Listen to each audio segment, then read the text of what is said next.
everybody, and welcome back to the AI Integrations Podcast for episode 3. Joining me again today, we have Spencer and we have me, Ben, and today we're going to have a fun one to talk about. We're going to dive into the life of Spencer Thompson. Yeah, this is really a get to know you Spencer time here. So, just to kick us off, I want to start off early. I want to start learning about baby Spencer. Tell me about when you were a kid, okay? What are some of your first memories? Yeah, well, I'm excited to talk about the life of Spencer, things I never thought I'd be doing on a podcast, but here we are. Early on, some of my earliest memories come from soccer. I was a huge soccer fan growing up, so I have memories of both playing soccer in the side yard with like the neighborhood kids and watching, Manchester United games. That's my team. I'm a huge Man U fan. Let's go. We just signed Benjamin Sesko from RB Leipzig. Super excited about that. Huge Cristiano Ronaldo, Wayne Rooney, and David Beckham fan inherently as well. Support the England national team and love the U.S. national team as well. So yeah, that's kind of earliest memories are of soccer. So your earliest memories are soccer. Gotcha. I'm not a huge soccer fan, but if I was to pick a team, it'd have to be Manchester because it's the only one I really know. And all my friends are Manchester fans. I think that's the one with Ronaldo on it, right?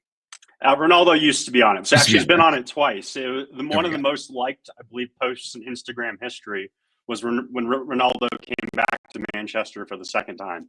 Gotcha. Yeah, I love the sport of soccer. I've played it like my entire childhood, but I don't really watch professional sports other than a little bit of hockey now and again. Hey, no problem with that. And you're allowed to keep your job because you like Manchester. Joke. There we go. Okay, so obviously Manchester. What are your 3 favorite teams then? Manchester United, number one for sure. Watch all their games. It's some of the few time I take off of work, even as a founder nowadays. I make it a point to watch those games. England national team, number 2, and then U.S. national team, number 3. I still am a big fan of, obviously I am American, so I would love to support the U.S. national team more, but England kind of stands a chance at winning the whole thing. U.S. national team doesn't really, so yeah, that's my pecking order of the 3 teams I like the most. There you go. So soccer fan. So, but yep. no, my understanding though is you also grew up in a tech household, right? So, tell me kind of after soccer, where'd you go from there? So, like you mentioned, I grew up in a tech household. Pretty fortunate. I had a father who actually IPO'd a tech company in the late 90s, I believe, is when it IPO'd. It's now been sold to Oracle, and it's part of the Oracle NetSuite. So yeah, suffice it to say, I was introduced to computers at a very young age and kind of thrown in to the command line before most kids knew how to use a Word document. Nice. And so tell me, what are some of your earliest memories there of tech? Yeah, so as I want to say somewhere between the ages 6 and 8 is really when I started, really diving in with computers. I was taught how to use Excel, Word, Google Chrome, all the GUI stuff that makes you a good computer user at a very, very young age. And then after I got the hang of that, I was kind of introduced to the command line at I want to say age 9 or 10 and started very simple programming in HTML, C#. That's my dad's programming language of choice, being kind of an old school guy, and a little bit of Python. And then from there, a memory I have that's actually pretty funny is as a kid, I got this toy. It was a Lego Mindstorm, which is essentially like a programmable set of Legos. You can make a robot that drives around or climbs upstairs or does whatever. And at the time, I just thought it was a children's toy, right? And then it is a children's toy, to be clear, but it's a children's toy with infinite potential in the sense that in my early 20s, I was actually over at one of my buddies' houses, and he's studying electrical engineering. And I hadn't seen a Lego Mindstorm in about 10 years, and I saw it on his kitchen counter. That was kind of one of my first moments where I was like, oh, wow, I was introduced to this tech stuff at a very, very young age. Nice. And then, so young age, you're playing with this tech stuff. Your dad has a tech company. So you're learning all this as a kid. What'd you do with it? Yeah. So it was always kind of a hobby until about the age of 15, 16. At 15, I started thinking, what can I do with this? And I was introduced to Uncle Dean. Uncle Dean, it wasn't my actual uncle. He was a good friend of my dad's who worked in the car industry in Los Angeles. He'd done everything from, a floor salesman to he eventually owned his own dealership. And when I met him, he was an automotive wholesaler. So Uncle Dean, we were just chatting. There was no business aspect at all to this in the beginning.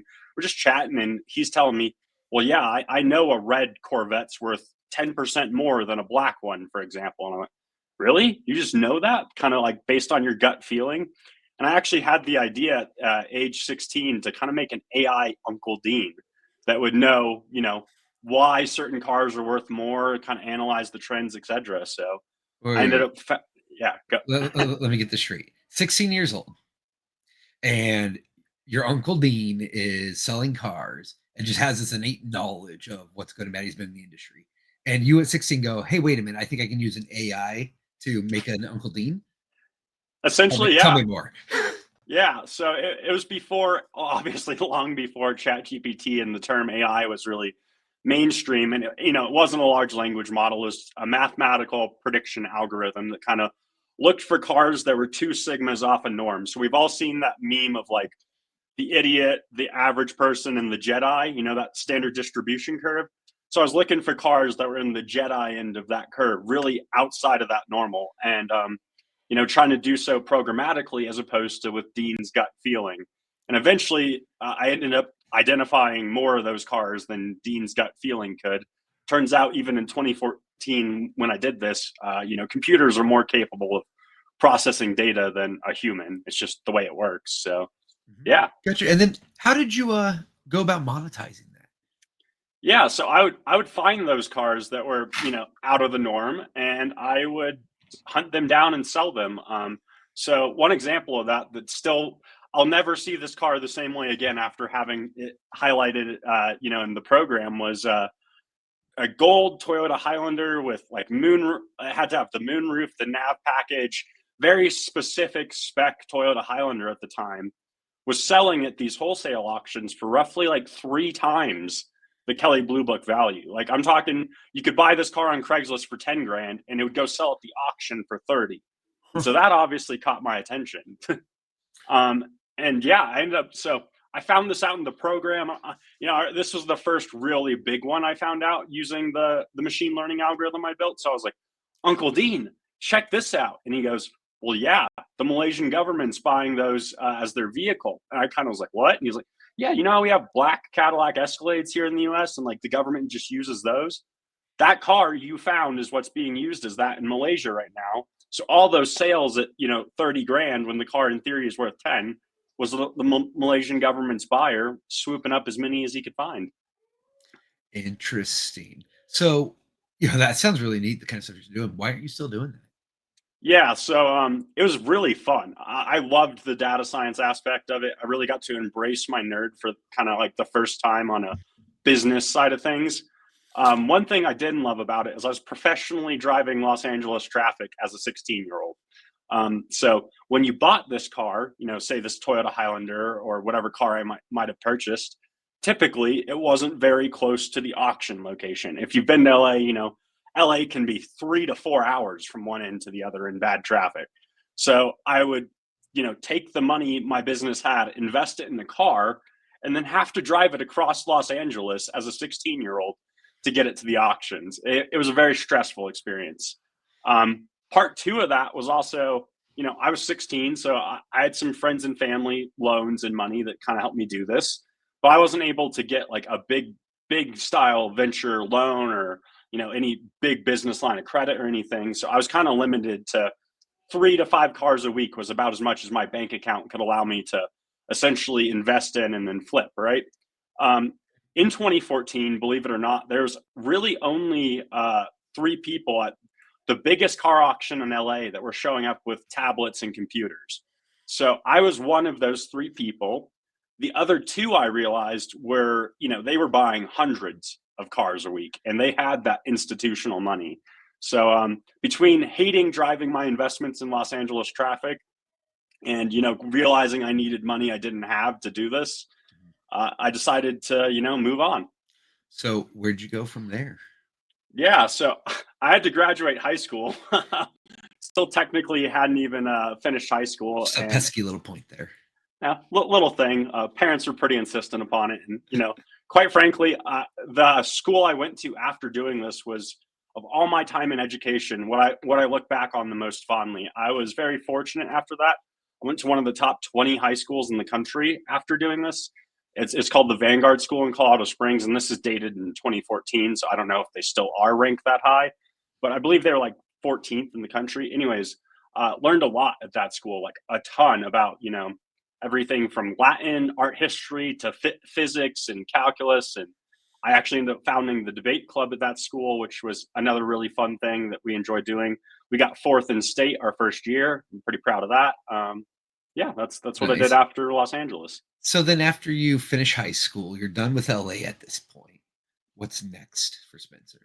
Yeah, so I went to college for a semester. I should also mention, I graduated high school early after this experience. So as a 17-year-old, I went to college for a semester. To be very frank about it, I wanted to go to a school that would allow me to ski. So I chose a school in the mountains of Colorado that wasn't exactly the most academically rigorous. So the high school I was just in was much harder than the college I went to. Basically lost interest, spent a semester there, skied most of the time, and decided that that really wasn't for me. Okay, and so you realize college isn't cutting it. College just isn't ready for Spencer at this point. And you're up in the mountains. You've left LA. You did AI. You left LA. You're up in the mountains. You tried the college thing. Now what? So I grew up in the Boy Scouts, and I say this in the sense that I've always loved the outdoors. I grew up on the Colorado Front Range in the Boy Scouts. I was hiking 14ers as like a 12-year-old kid. So I've always Please loved tell me you didn't build yourself a cabin in the woods and just stay in the mountains. Oh, I actually did do that at one point. Somehow I knew it. I've got pictures we can post if people want to. Yeah, actually, I've got friends that remember that cabin. My friends were always up for kind of a ski bummy Spencer, but that was the one that I did where they were like, "All right, man, should probably get some plumbing and like heating." Love it. But yeah, growing up in the Boy Scouts, I was just a huge fan of the mountains. So, like I said, I was at that college in that ski town in Colorado. So inherently, I thought, I'll go work for the ski resort as a gap year. I told myself I was going to take a year to figure things out, and like most gap years, that spiraled. But a funny antidote to that as well, I was still 17 by the time I'd already gone to college for a semester and dropped out. So I actually had to rent a room in the Econo Lodge because I wasn't old enough to sign a lease yet. And yeah. Wow. So, okay, how were you, affording to live in the Econo Lodge? And, what were you doing at this point with your life? Yeah, so I was a snowboard instructor for Crested Butte Mountain Resort long before it was a part of the Vail stuff and had blown up to what it is now. I love Crested Butte; it's still heavily recommended if you're looking for a ski resort in Colorado. Um, but yeah, I was a snowboard instructor there, so suffice it to say, I didn't really have much, surplus income, but I managed to skate by on the Econo Lodge, and their free continental breakfast every morning was certainly nice. There you go. I actually have memories. So that was in Gunnison, Colorado, and it's really, really, really cold in Gunnison, just due to the way that cold air sinks and hot air rises. Gunnison's in the valley of all these valley mountains. between the mountains. Yep. Yeah, so I have memories of it being like -20 in the morning, and I'm at the bus stop, and my snot's like freezing inside my nostrils. Ah, the joys, the joys. So you're teaching snowboarding, freezing your ass off. What's the next part of the journey? Yeah, so from there, I love teaching snowboarding, and still to this day, if a friend wants to learn, I would love to, go do that. Sounds like a fun time. Did I ever tell you about my snowboarding trip? No, you haven't. So I went snowboarding once in my life. My sister invited me out snowboarding, me and my little brother. So we went with her. And the night before we waxed the boards, everything else, all excited. We go out in the morning, spend the night, go out early morning to go snowboarding. And have fun on the bunny slopes, go down my first time, fall once, whatever else, no big deal, go back up, coming down the second time. I fell, rolled over my head 3 times. The last thing I remember was unstrapping the board from my feet, putting it under my arms, starting to walk down the hill. My sister's boyfriend at the time pulling up beside me going, "You all right?" Going, "Yeah, I fell. I rolled over a couple times. I'm just going to walk down." And then the next thing I remember was waking up on a couch 18 hours later. But the thing is, it turns out I was actually awake that entire time. I had interrogated amnesia. My brain was resetting every about 30 seconds to 2 minutes. And so it was great. Like the stories, as it turns out, at the hospital, I was flirting with the nurse, but then every 30 seconds, 2 minutes, I just like start over again from square one. But yeah, So that was my Yeah. one snowboard experience. I would do it again, but I would wear a helmet.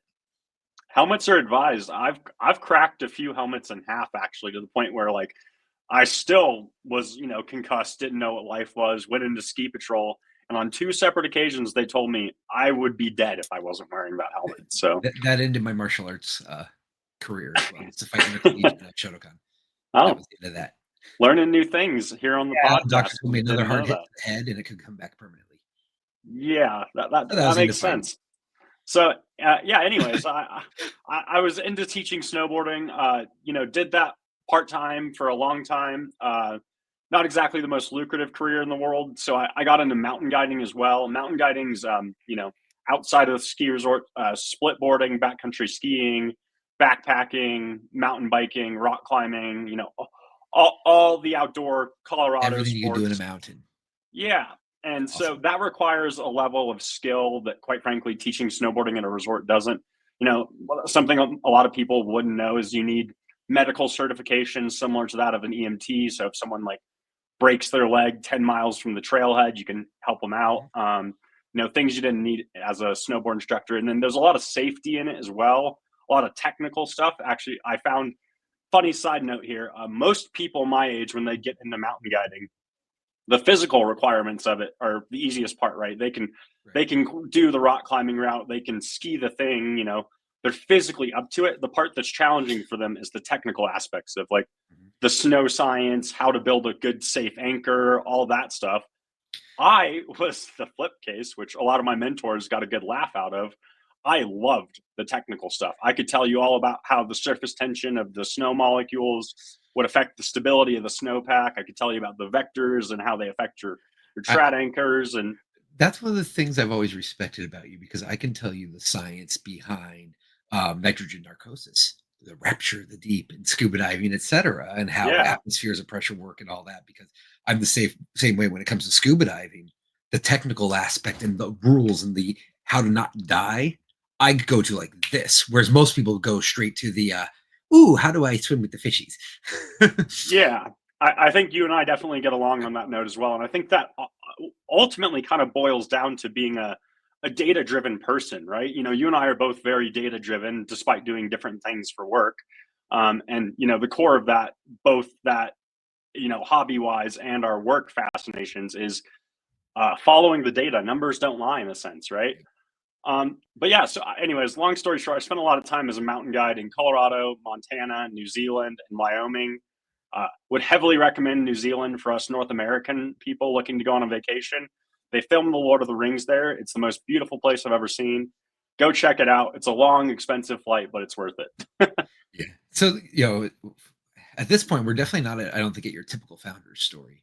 We go from AI to Colorado, Montana, New Zealand, Wyoming, in the mountains, got your head in the clouds, quite literally.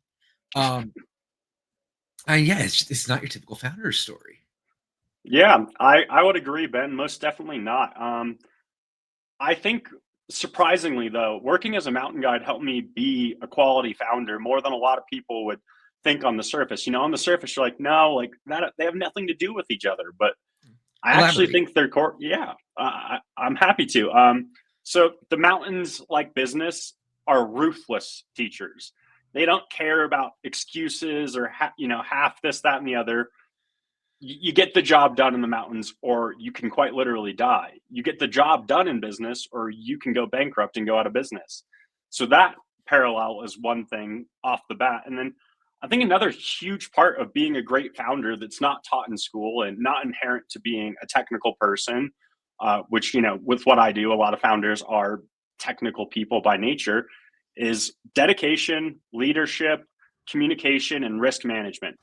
Those are four things that are hard to learn. And, we always talk about school smarts and book smarts, or book smarts and common sense. Sorry. And I think that that's more on like the street smarts, common sense side of things. Of being a mountain guide really taught me dedication. Again, I wasn't the most physically talented athlete in the world. I never have been, never will be. I had to train 7 days a week for years to become physically up to the challenge of mountain guiding.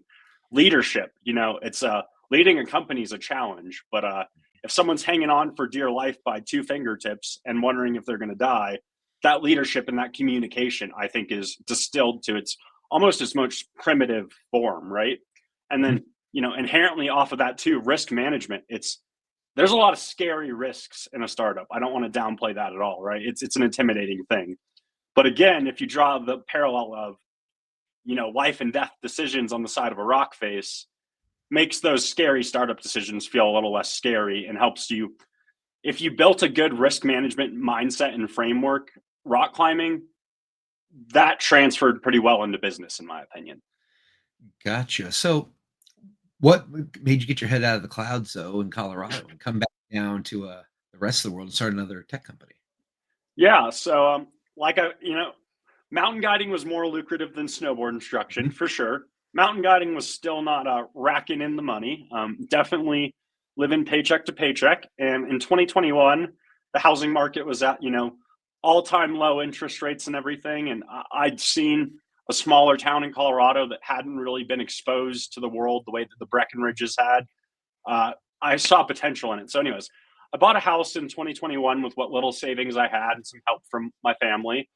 And that really changed my ability to live on a shoestring budget, as I'm sure you appreciate as a homeowner, right? So, Yep. previously I'd been living out of my Jeep, that cabin, like we mentioned, employee housing at these ski resorts. I could live pretty comfortably off 20 grand a year. Another thing that helps with being a good founder, I will say, is the ability to live on a shoestring budget. But yeah, so I just wasn't able to like really live like that anymore. And so I wanted to supplement my income. This is long before I got back into AI, but I started using my technical skills. Mhm. Lots of local businesses and fellow guides didn't know how to build themselves a website. And so I was like, Mhm. oh, hey, let me help build this website for you, and definitely started supplementing the income like that. And then I saw a TED talk from Dr. Andrew Ning, I believe is how you pronounce his last name. Absolutely fantastic guy on AI. Would heavily, heavily recommend checking out all the stuff he does. He's such a good source of knowledge.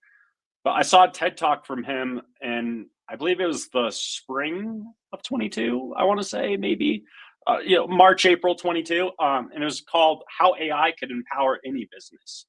And the whole focus of the TED talk was, hey, AI is starting to trickle in, and this is 2022. It's even more true now.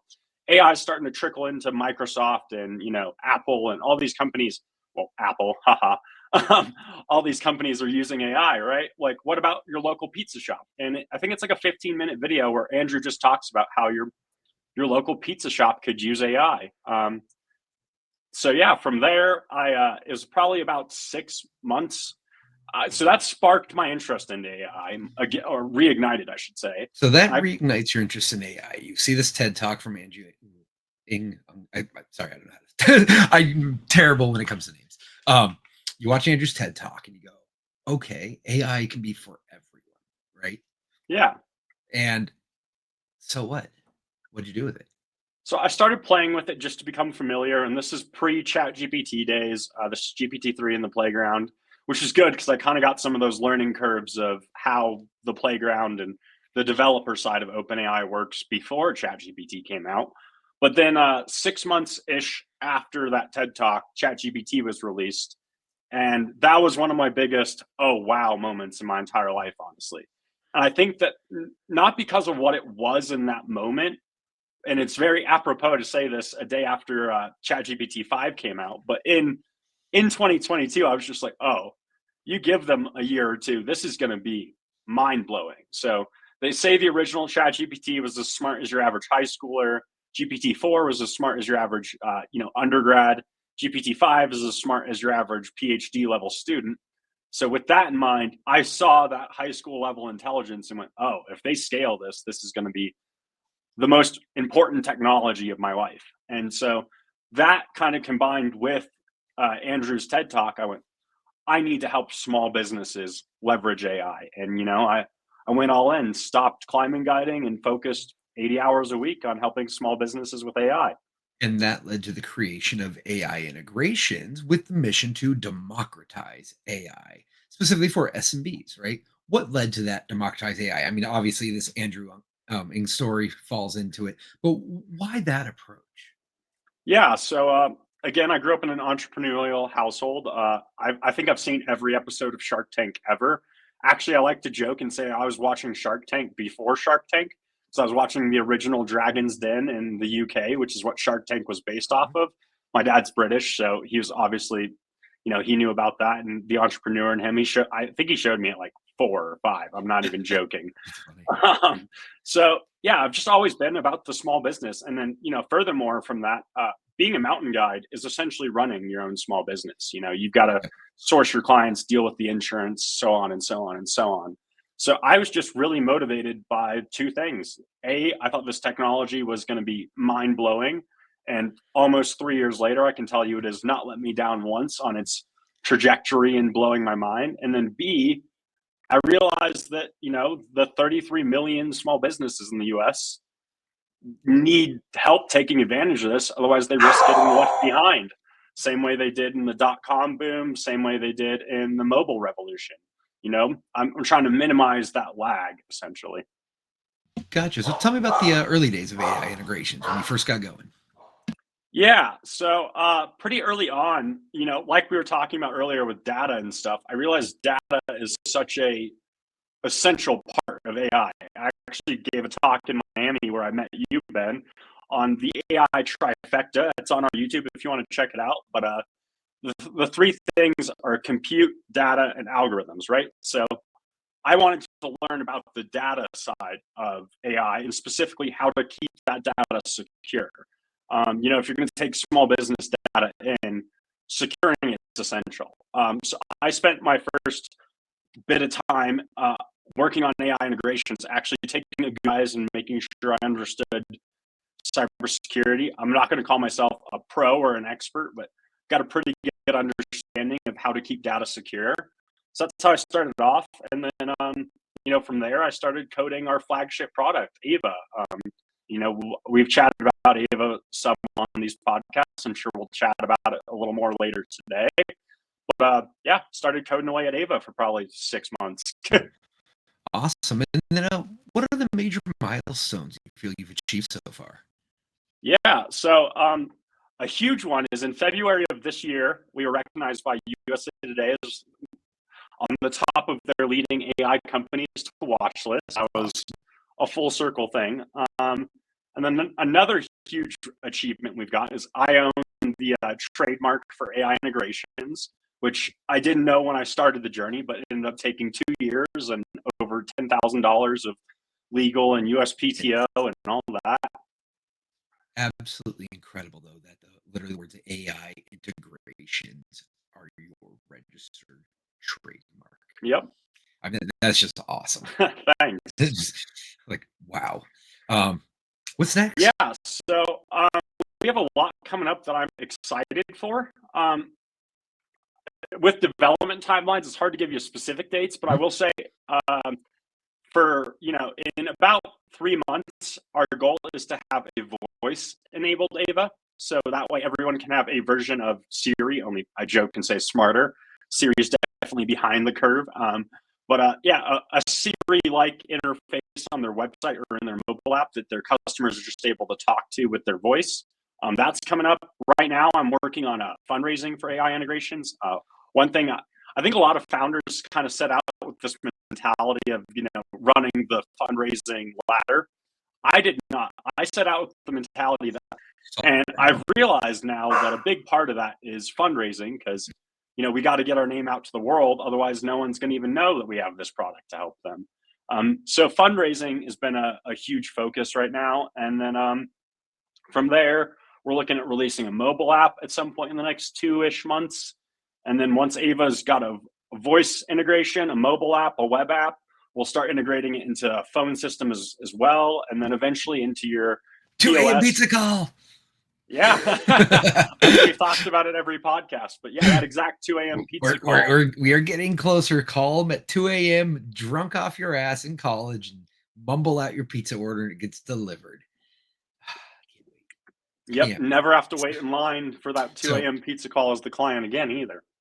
Exactly. And look, we're not to the 2 a.m. pizza call quite yet. We're getting there. But that's the future. Up to today, what's been your favorite Ava moment yet? Yeah, so full circle moment. Like I mentioned earlier, I grew up on the Colorado Front Range. one of our first clients, and quite frankly, by the numbers, our best client as far as messaging revenue, is a driving school here on the Colorado Front Range, and it's actually the driving school where I took my driver's license test. 12, 13 years ago, whatever that was. And just this May, I believe, was the first month they did over 1,000 messages to their customers via their Ava on their website. And that was just such a cool feeling for me. I helped 1,000 potentially kids like 16-year-old me find out more about how to get their driver's license. What does the DMV say? All these questions, because it is an intimidating moment in life for those of us that remember it. So yeah, that was kind of a cool full circle moment. And then, like I mentioned earlier, the trademark was pretty cool as well. Gotcha. So we kind of have we've got a trademark, a USA Today. You had your first live presentation in Miami, and then really though the icing on the cake is coming full circle with your driving school from your own childhood, basically coming on and taking Ava on the ride too now. Yeah, and not even just taking Ava, but seeing how much utility they get out of it. That Mhm. that was, it's cool to have them as a client. It's really cool to have them as a client. We're So you're exceeding actually solving problems for, expectations, yeah. solving problems, and blowing their mind. We're trying to do a case study. I'm kind of getting on them to work with me or to do a case study, but I would speculate Ava saves them thousands of dollars a month in customer That's service. awesome. And it can save you too. Well, That hey, it can. Spencer, thanks so much for the background today. Just wanted to kind of dive into the life and times of Spencer Thompson. I think you had a couple of announcements you wanted to throw out there as well. The floor is yours. Yeah. So, on the note of Ava, we're giving out 30-day free trials right now on our website. So go ahead and sign up for one if you want to try Ava out. DM me on LinkedIn or Ben on LinkedIn. Be more than happy to help you guys out. Additionally, I am fundraising right now. So if you happen to be in the venture capital or angel investing space and you want to talk about integrating AI, I'd love to just have a chat and we'll see where that goes. And then the last kind of announcement is I am moving to Austin, Texas. Yeehaw! Here in about a month, early September to be precise. So if you're in the Austin area and you're seeing this and you want to just chat about AI or get a beer or go play golf or any of the above, I'd love to, kind of meet some people in Austin because I don't know a soul in Austin. Awesome. Well, Spencer, thanks so much. Everybody out there, thank you for your time. And once again, if you ever have any questions, please feel free to throw them in the chat wherever it is you're watching this, and we will be happy to answer them on a future podcast. Thanks much. Have a great day. Wonderful weekend. Catch you all next time. Bye bye. Peace out.